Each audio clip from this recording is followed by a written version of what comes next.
President Cyril Ramaphosa's lawyers are today challenging a High Court ruling which set aside his recognition of King Misuzulu as AmaZulu monarch. The court also ordered that he institutes a committee to investigate allegations of violation of customary laws within the royal family. But Ramaphosa is challenging that ruling at the Supreme Court of Appeal. Let's now welcome a cultural expert from the University of KwaZulu-Natal, Professor Sihawukele Ngubane. Prof, a very good afternoon to you. Thanks very much for your time. Disturbing for some is, of course, a statement issued by Prince Thulani Zulu on behalf of the King and the royal family, stating that irrespective of the conclusion of the Supreme Court of Appeal, King Misuzulu will remain the king of AmaZulu. Thank you very much, Voyo, for having me. I think the statement made by Prince Thulani is 100% correct, because all the traditional protocols were observed up to the stage where the king-elect was invited to the crawl and conducted Ungena Isbain ritual.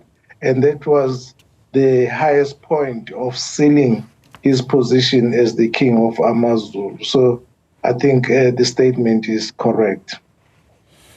But then does it not undermine the rule of law to make such pronouncements ahead of a court appeal? Yeah, I think I can reverse that statement to say that the involvement of courts override the authority of the traditional practices, and it undermines the significance of culture and cultural heritage.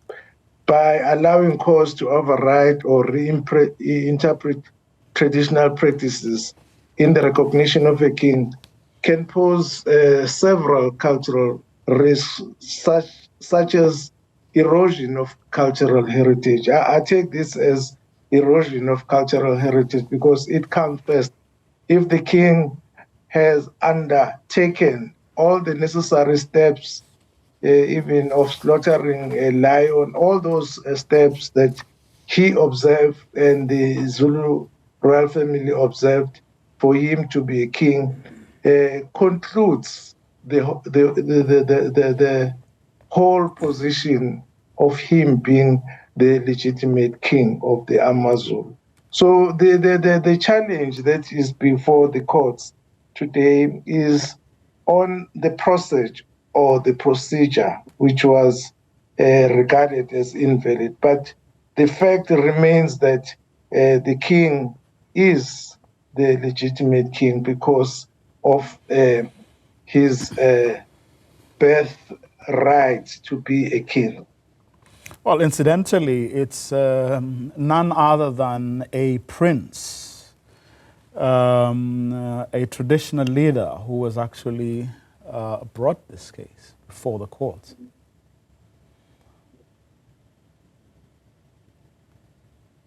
I understand, but you know that since the departure of the late king, there were conflicts around the royal family, and this is part of the dispute and the conflicts that arose after the demise of the late Zulu king. So that is why we find that the throne is being challenged within the royal family members.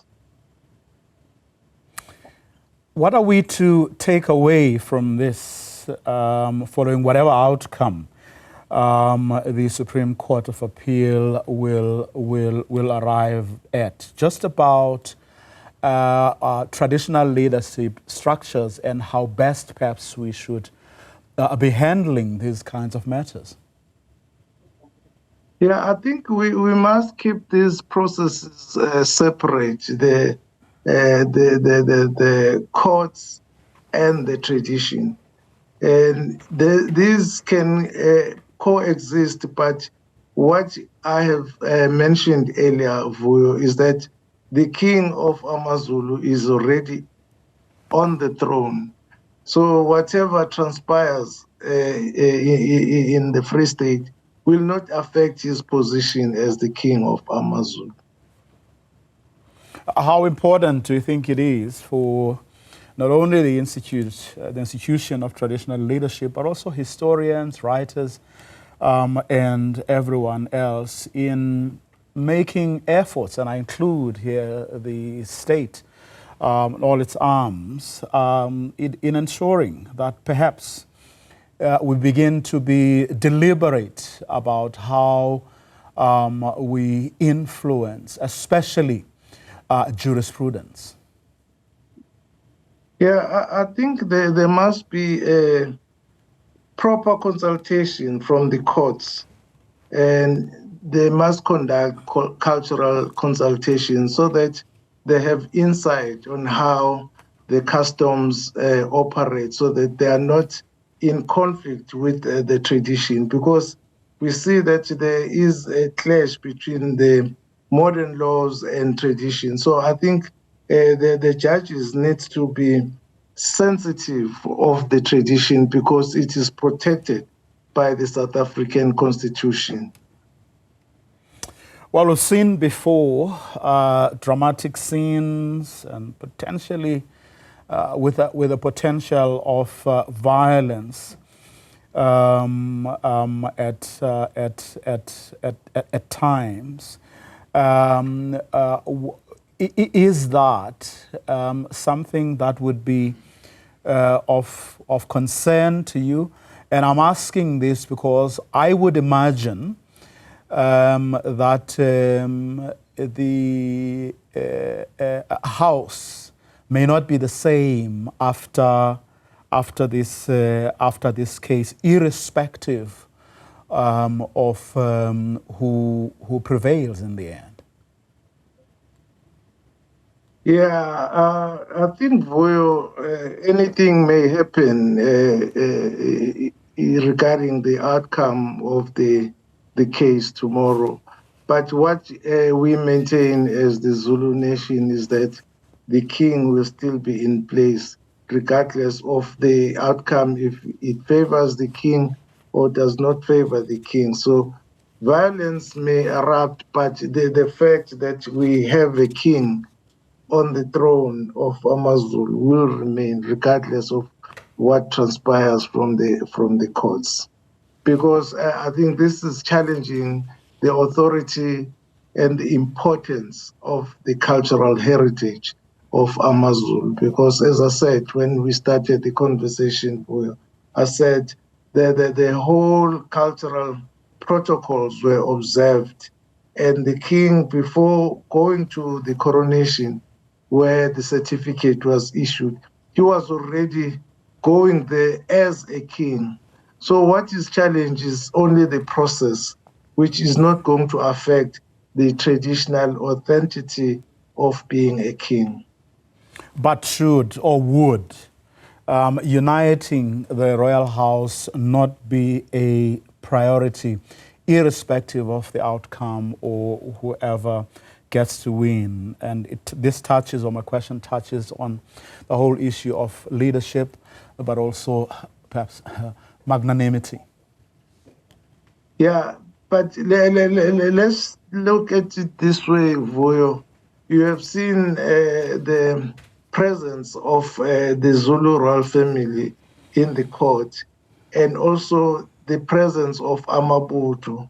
It demonstrates that there are many structures that are in support of the Zulu king at the moment. So the presence of Amabutho and some members of the royal family supporting His Majesty will prevent anything that might happen. We're not disputing that anything can happen, but I think his support with Amakosi and Amabutho legitimize the fact that they accept him as their king and as their leader. Prof, that's where we're going to leave it for this afternoon. Thank you very much for your time. Professor Sihawukele Ngubane, cultural expert from the University of KwaZulu-Natal.